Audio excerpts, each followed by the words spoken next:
Welcome to the Botus podcast. I'm Jacek from Botus, and today I am here with a very special guest. His name is Dr. Per Kämmerer. He's a maxillofacial surgeon, and actually he has got a leading position at the University Clinic of Mainz. So yeah, welcome. It's a pleasure to have you here. Welcome to the Botus podcast, Per. Jacek, thank you so much. Thank you so much for inviting me, being here. It's an honor, as always, working with Botus. It's been a decade now since we started using the products and doing the research together. And of course, I'm very happy to be here. Yeah, thanks for taking the time. So, Per, I think our listeners would be very, very interested to get to know you a little bit more. I mean, you have a very impressive CV. You have studied medicine, you have studied dentistry, you have studied health management. Can you tell us a little bit more about yourself? Well, you told everything so far. So I did my medical education in Mainz and in Switzerland, together with my dental education. Then in Germany, you have to do both for getting the certificate for oral and maxillofacial surgery. Then I started to work in Rostock, which is in the eastern part of Germany, for 4 years as a medical director, and then my now boss and old friend, Professor Bilal Al-Navas, became head of department in Mainz, and he invited me to come over, which I did, and I'm quite happy to be here. So actually, at the moment, I'm the medical director of this department, University Medical School in Mainz, we do a lot of clinical work, but we also do a lot of scientific stuff related to oral regeneration, maxillofacial regeneration procedures, including, of course, bone substitute materials, soft tissue grafts, dental implants, but also microvascular reconstructions. So it's a very broad topic we have. Now, talking about the practical work that you have mentioned, so you are a director at the university clinic. Do you still have time to do surgeries yourself also? I really try to. My job is getting more and more into administration stuff, and my boss keeps on telling me that I should do more administration and less surgeries. But honestly, as a surgeon, I like to be in OR, and I really like to do the surgeries. Yes, I'm doing them. It's always a problem. When I have a day-long surgery, then afterwards I don't have the time to look at all my emails. So Jacek, I'm sorry if I'm not answering you all the time at the point. That's the reason. That's okay, no worries. So talking a little bit maybe about surgeries a little bit deeper, one of your specialties or one of the techniques that you use quite a lot is the so-called shell technique. Can you tell us a little bit more about this technique, maybe to our listeners who are not yet familiar with it? What is the shell technique and when is it being used? Well, it's based on the publications of Professor Curie, who was the first describer of these techniques. He took a bone block from the mandibular ramus and used it. He put some screws on it and fixed it on the defect, on horizontal or vertical defect, and used this shell, very thin shell, as a container of bone substitute materials. He always used patient's own bone. In order to regenerate the width and height of the jaw. Mm-hmm. From this technique coming, it has been now 6 years since we started it the first time. We were one of the first trying these allogenic shells, these cortico maxgraft shells. For the shell technique, because you don't have to harvest the patient's own bone, you don't have the donor side morbidity, which there is a kind of donor side morbidity. You always have it, and we don't have that. We didn't have it anymore by using the allogenic shells. And we have great results in using this. You can use it for, as I said, for horizontal and vertical augmentation in the jaws, in the lower jaw, in the upper jaw. There are several advantages. For me, it's easier than using titanium mesh or block grafts. But if you look, for example, if you go to the posterior mandible, it might be technical demanding. So for these cases, I really prefer my patient sleeping because you have to work a lot on it. But if you go into the anterior mandible or in the anterior maxilla, this is the best technique we have at the moment from my point of view. Mm-hmm. Now, coming back to the classical shell technique, you already mentioned it. Originally, you used autologous bone, so you were harvesting a bone plate from the ramus. How much time does it usually take to harvest such a bone plate from the patient? Well, that's a good point. If you look at the publications of Curie, it takes him 10 minutes. But I think it's just the harvesting, just taking the saw, taking it out, and that's it. If you look, you have to start, you put in the local anesthesia, then you do the incisions, you harvest the bone, then you close the wound site. For me, it takes about 30 to 40 minutes to finish harvesting such a block. If you use the original Curie technique, then you have to thin the block in a significant way, which also takes some time in dependence of your experience. So at the end, let's say it's 40 minutes. Mm-hmm. And the original shell technique, what do the patients say about it when you harvest a piece from the ramus? Do they like it? Some of them maybe. I don't know. I don't think so. If you have the alternative not to use the own bone without these possible complications, donor-side complications, with the same result at the end, because the patient, he doesn't care about where the bone comes from, or if you take the bone from the ramus or the chin. At the end, it's about complications first, and the second thing is the patients they undergo these procedures because they want to have teeth, and you have to focus this, because at the end it has to be a result which is so good that allows the patients to have teeth based on implants. Mm-hmm. So when it comes to the result, if you compare the classical shell technique, the one where you harvest a piece from the patient, and you compare this to using an allogenic graft such as maxgraft cortico, clinically, do you see any differences in the result? Well, from the we didn't do split mouth studies so far.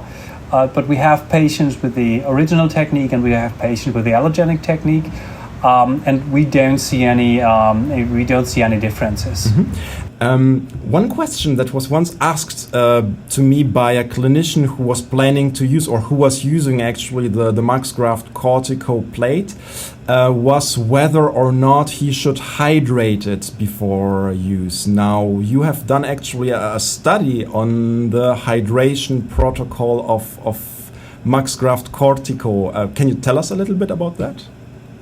Yeah, we're also thinking about this, because one disadvantage of the maxgraft cortico is that it's quite brittle.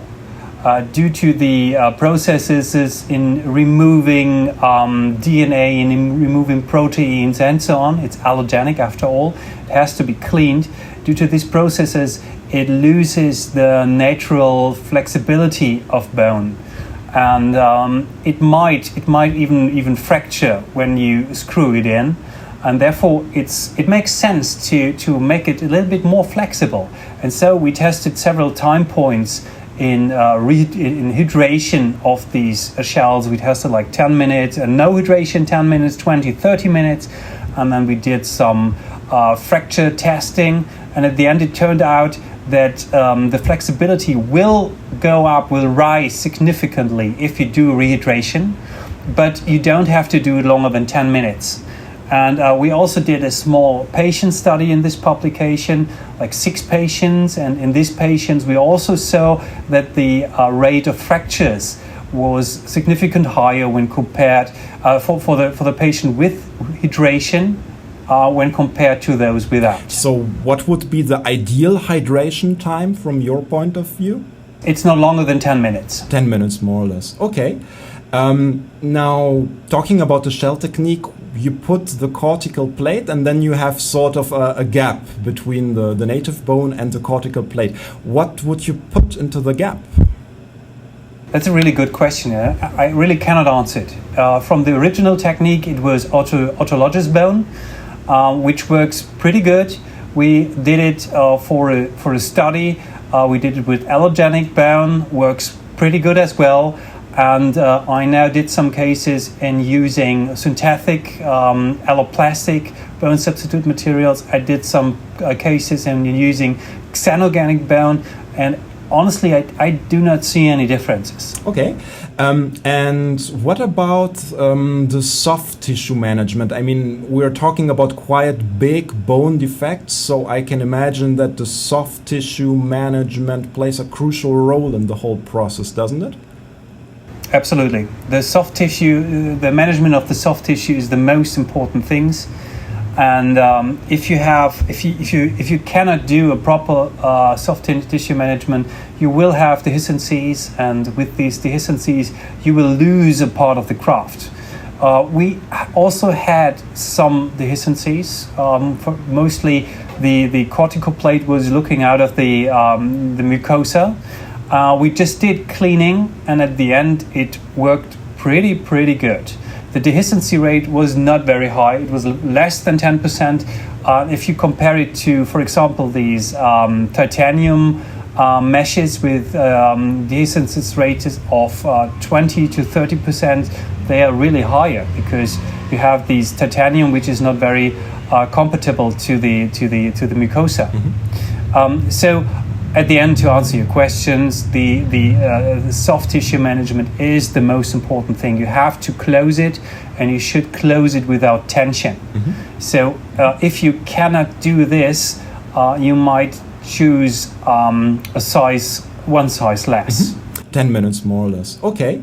Now, talking about the shell technique, you put the cortical plate and then you have sort of a gap between the native bone and the cortical plate. We try to avoid, in the anterior jaw, we try to avoid like extensions, mesial and distal extensions, which are going into the lip, for example, just because you will have some scars. I think the most important thing is to make the extensions as broad as possible. We did we usually try to avoid big extensions, but they have to be big enough. And I think one of the major thing is the splitting of the periosteum. So you will gain significant weight. And what about the soft tissue management? I mean, we're talking about quite big bone defects, so I can imagine that the soft tissue management plays a crucial role in the whole process, doesn't it? Well, when I look into Instagram at the moment, I see like tons of people reporting on allogenic shell technique. And they show quite good results, interesting cases.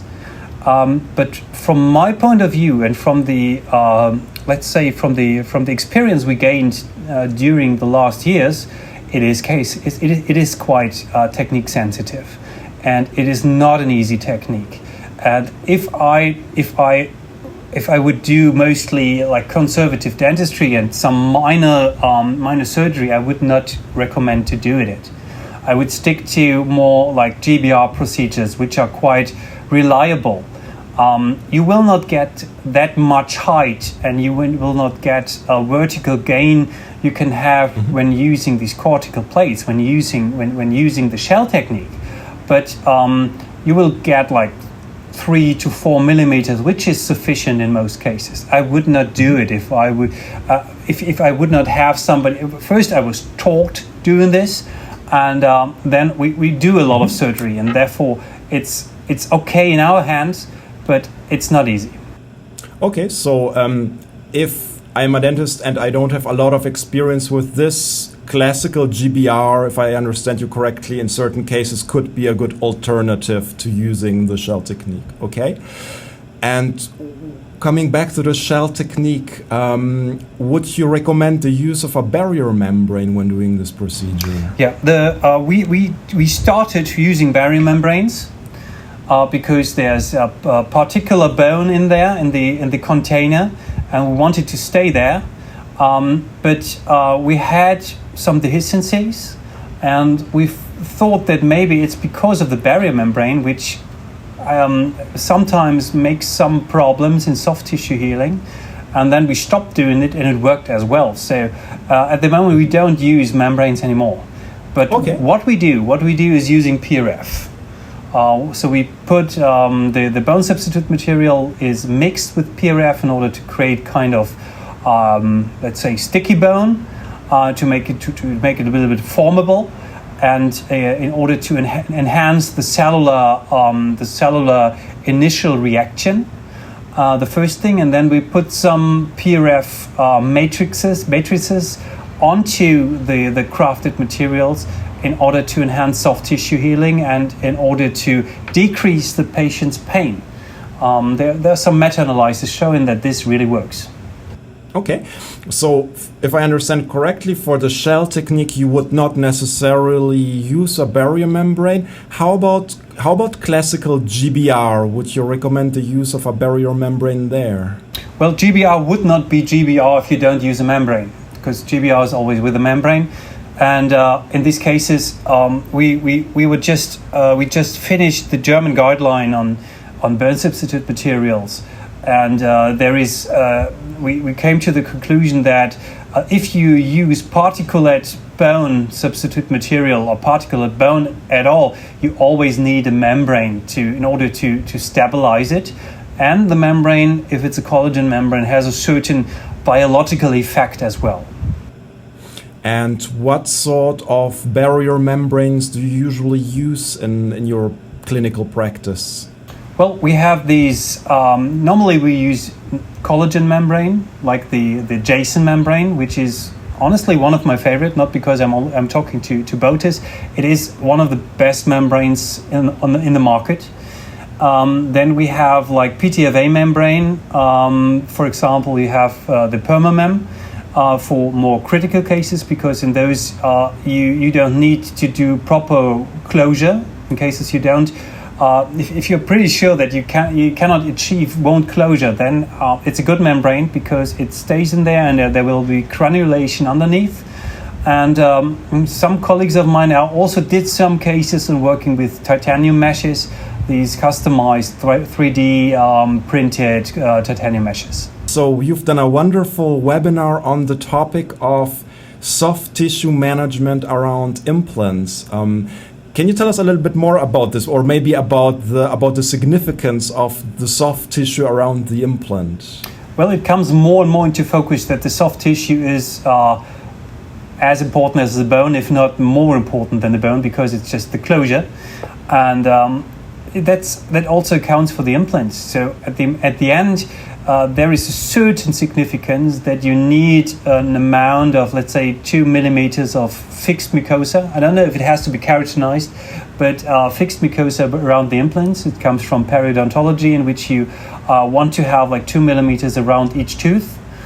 And there's actually a publication showing that you don't need this fixed gingival tissue around the implants, but only if the patient is capable of doing perfect oral hygiene, which does not account for most of my patient. Also for me, I'm not sure if I can do it like 100% perfectly.